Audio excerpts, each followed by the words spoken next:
this show. We are in conversation with Kunal Shah, the founder of Cred, a platform that seeks to bring credit card users together, reward them, and build a platform with high trust individuals. So, Kunal, thank you so much for talking to ET now.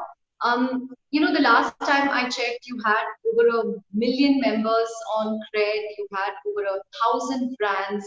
How are things now? How are they looking? And tell us more about the Cred community and how it's evolved in the last few months.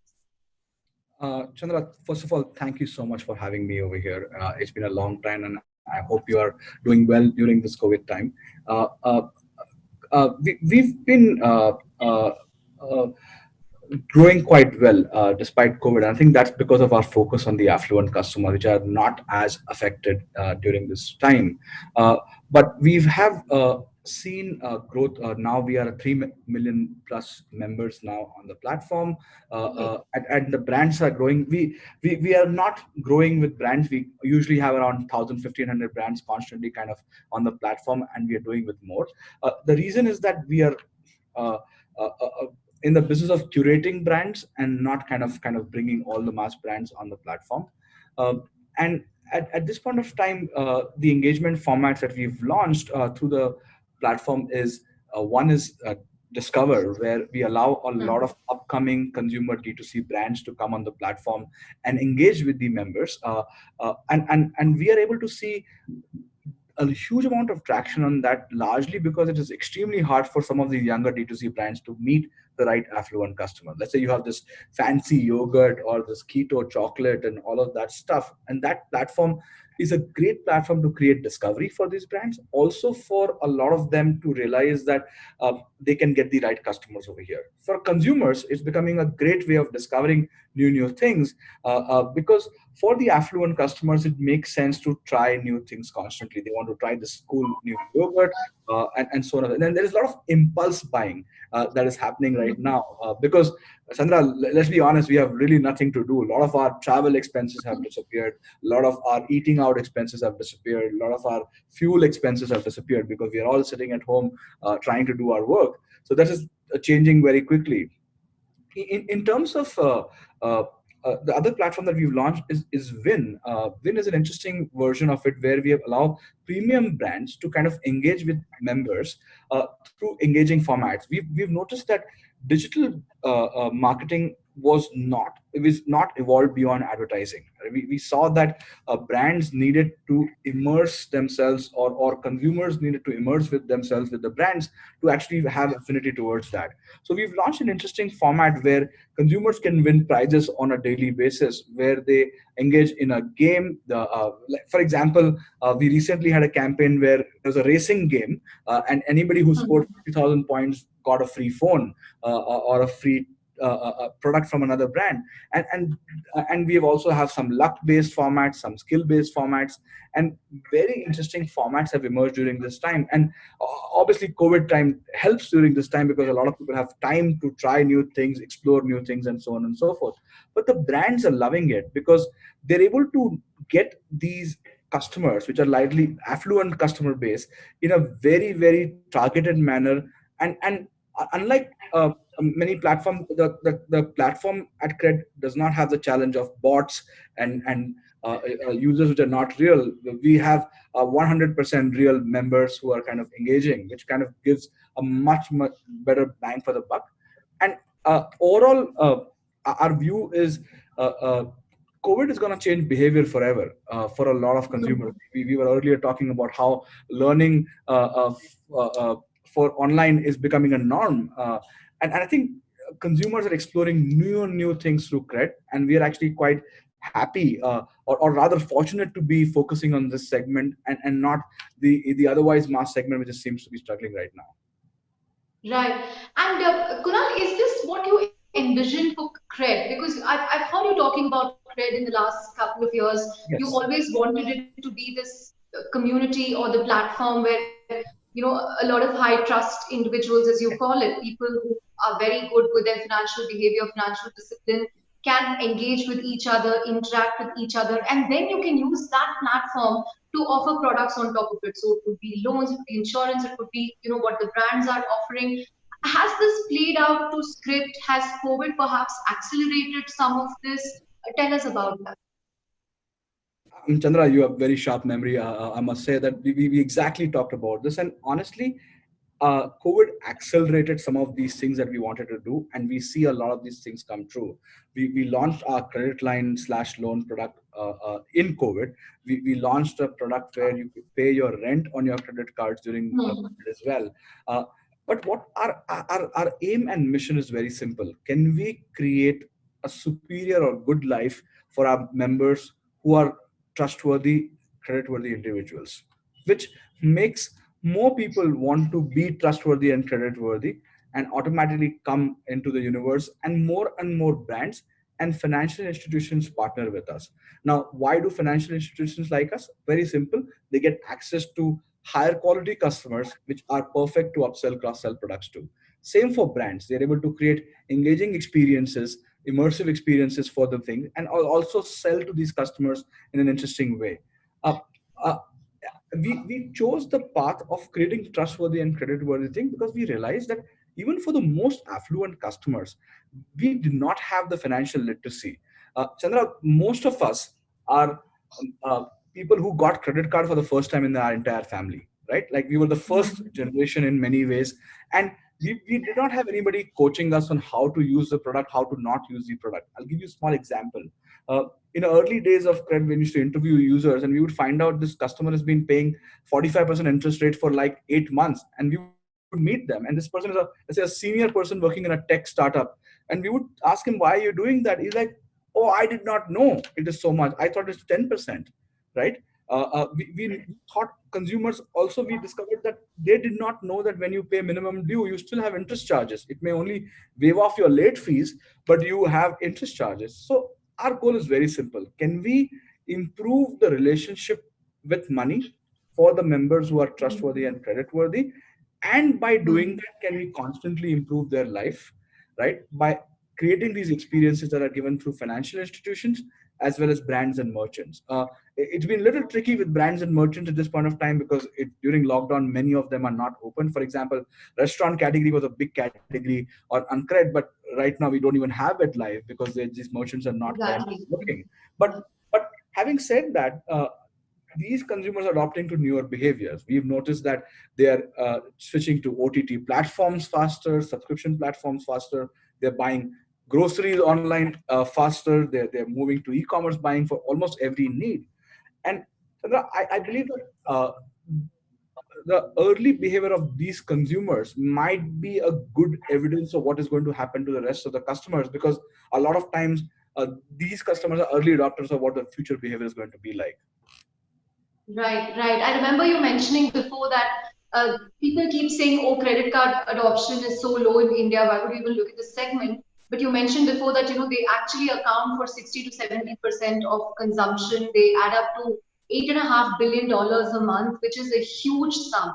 So are those numbers still intact, Kunal? Because I read a report recently which spoke about how credit card delinquency hasn't happened. The numbers are pretty low. There are still over 50 million cards in circulation. What can you tell us about this? Is that spend still intact for those consumers? So Chandra, the number of unique cards currently hover around the 52 million number. Hmm. And the number of unique customers who have these cards hover between the 23 to 25 million number. Uh, what we've noticed is that the 8.5 billion that used to be a monthly spend took a hit, went down by close to 40% drop initially, but there has been a recovery of that. So now the pre-COVID to current levels are probably at a 20-25% levels.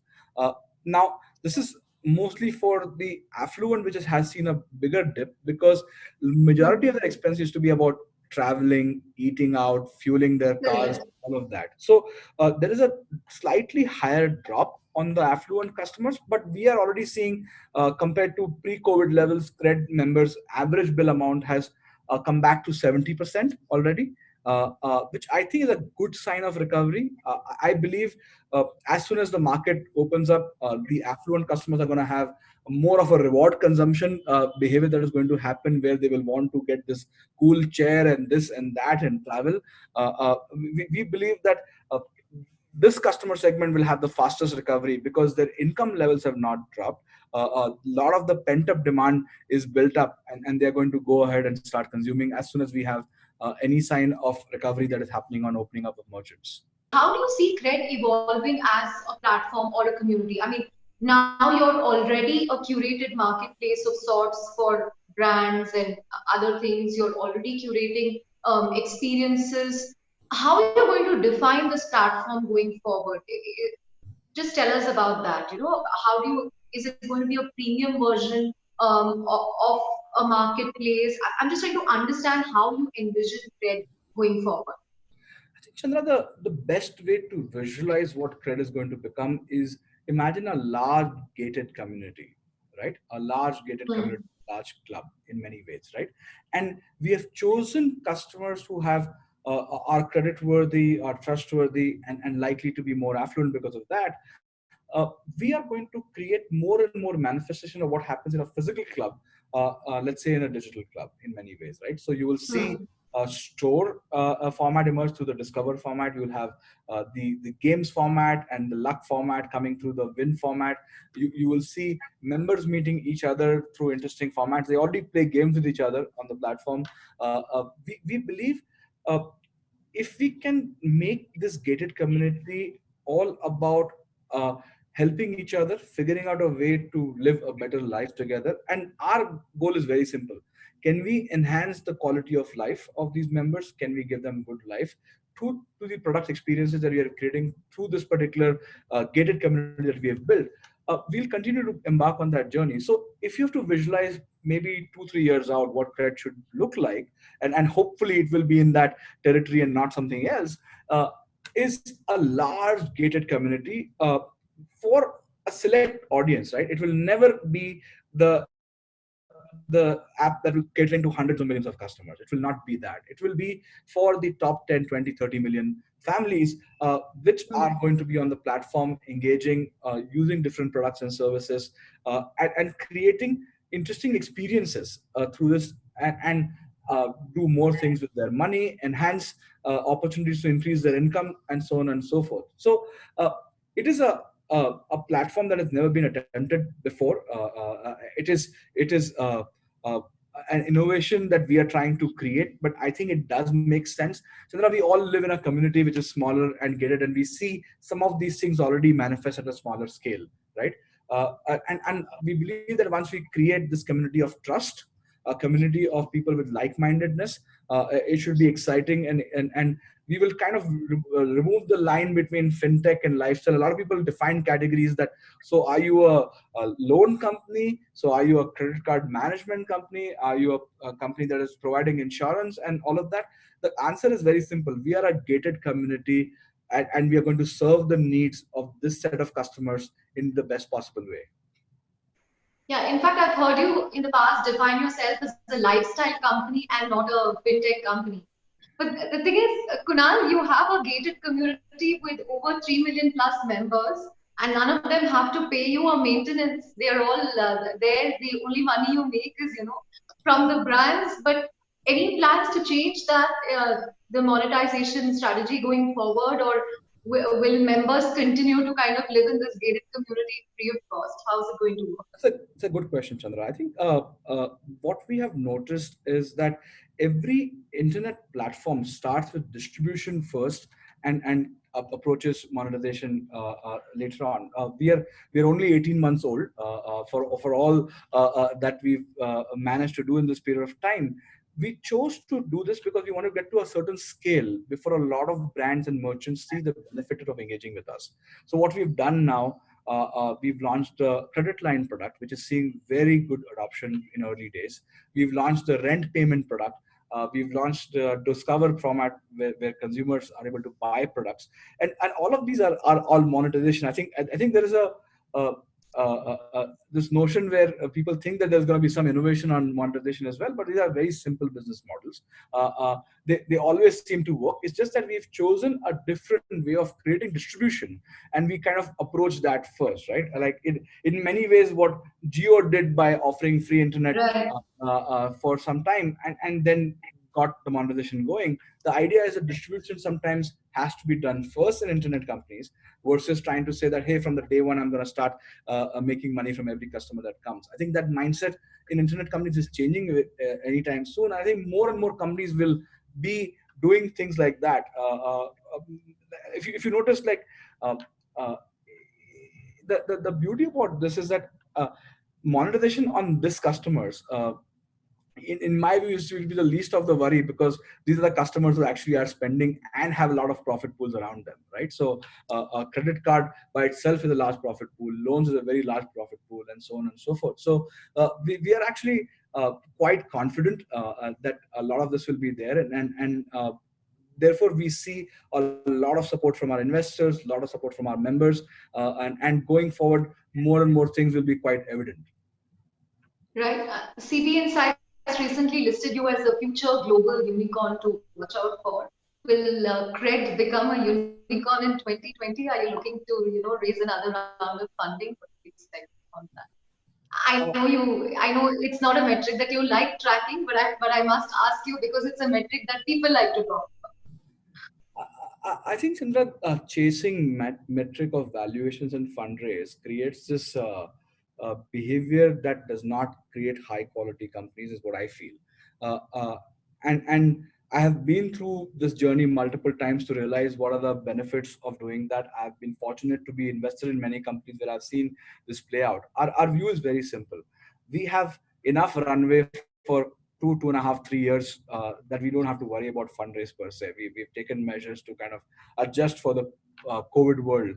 And our view is that if we continue to just focus on what we need to build, capital will keep coming in, scale will keep coming in, and all of this will kind of play out. I'm not in a hurry, Chandra. I'm here to build a very large company, even if it takes 10, 15, 20 years to get there. All overnight success are at least 15, 20 years old. 15 years old, yeah. So we'll continue to do that, and I think this time around we fortunately have all the support and all the patience from the investors, because we are going for a contrarian segment, but that segment that seems to be the one which seems to be working for internet companies and actually making money for the internet companies. Right, that's fascinating. I think the brothers who founded McDonald's describe themselves as an overnight success, 30 years in the making, or something like that. But Kunal, final couple of questions. The way India's internet or the internet economy is evolving is very different from US, from Europe, from China. I think strategy described this as the fourth internet. How do you really see this evolving? There are so many things going on. You have Geo on the one hand, then you have the government pushing the pedal on self-reliance. How do you see this play? I honestly believe India is unusually positioned to take the maximum advantage of a crisis like this, because it is accelerating technology innovation at an unprecedented level, right? It is going to be uh, normal to get a bank account, do a video KYC. It is going to be normal to get a credit card issued to a digital signature. It is going to be normal to do a lot of things which were otherwise very inefficient in the past, right? You saw a bunch of announcement by NPCI yesterday about how Yeah, they're bringing new on platforms. autopay. So the thing is, what is happening is that we are kind of moving faster towards future uh, than ever before, right? If you look at the last 5, 7 years of the internet industry, it is not a thing that is mentioned on the sidelines. It is kind of becoming really mainstream because consumers, uh, Chandra, let's think about this scenario. Every house in India has a chief technology officer, and that person is between the age group of 10 and 18, which is constantly accelerating the whole house to kind of adopt technology and do different things. And that is quite fascinating if you think about it, because now households are like, everybody is learning online, everybody is kind of figuring out how to get stuff ordered online, work online, and we've been forced into efficiency, right? All of us had so much inertia. We were all used to what, like, please understand, the whole entire media company is running on this particular platform. And honestly, if you think about it, as much as we do not like this format, it is actually very efficient, right? Imagine trying to organize this interview of me coming to your office and you organizing this would have taken months of planning. Now we can take 1 week's notice and kind of start doing this. And I think my view is that if we focus on just the core execution of improving efficiency of the country, we'll see a lot of wealth happen. There are two big factors I'm very excited about. One is global companies are saying you can work from anywhere. So I see a lot of talent that is working abroad may actually work from India and will increase the consumption of this country because they may have income of global levels, but they may be residing in India and working over here, which I'm actually quite excited about. And this might happen as soon as the lockdowns open, that a lot of people may choose to have a good life in India while working for foreign companies. This is a not the Infosys wave, but this is a very different type of wave where people will be working from anywhere, right?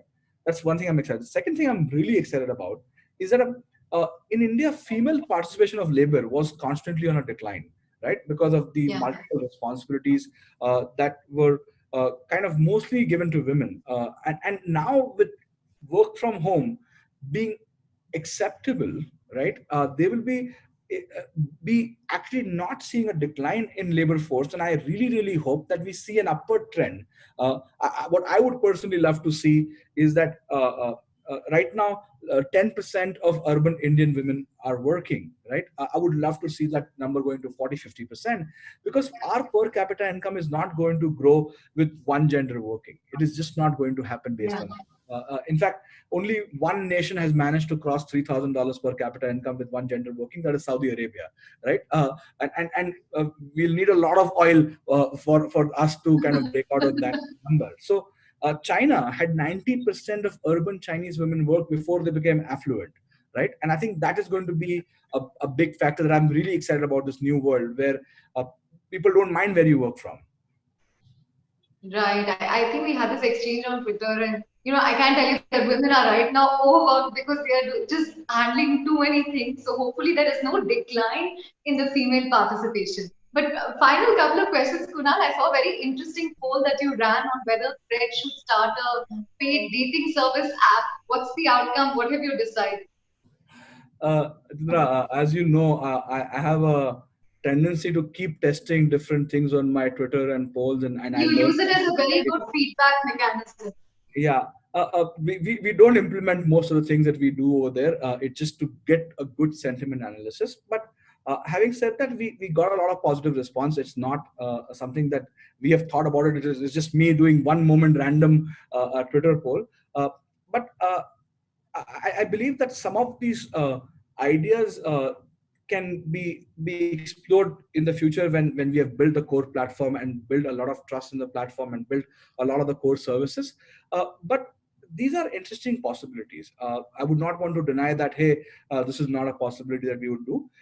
And this is the idea of gated community, right? If you look at a physical club, right, a lot of things happen over there. I mean, the notice board has a lot of interesting things, right? Sometimes people are selling a car, sometimes people are getting to know each other. There are many ways you can think about a gated community. So we will see that happen on the platform. In terms of have we like got a conclusion that, hey, this Twitter poll has shown a lot of results, so we should launch dating? No, Chandra, we don't take decisions based on that. We'll probably reflect on it now.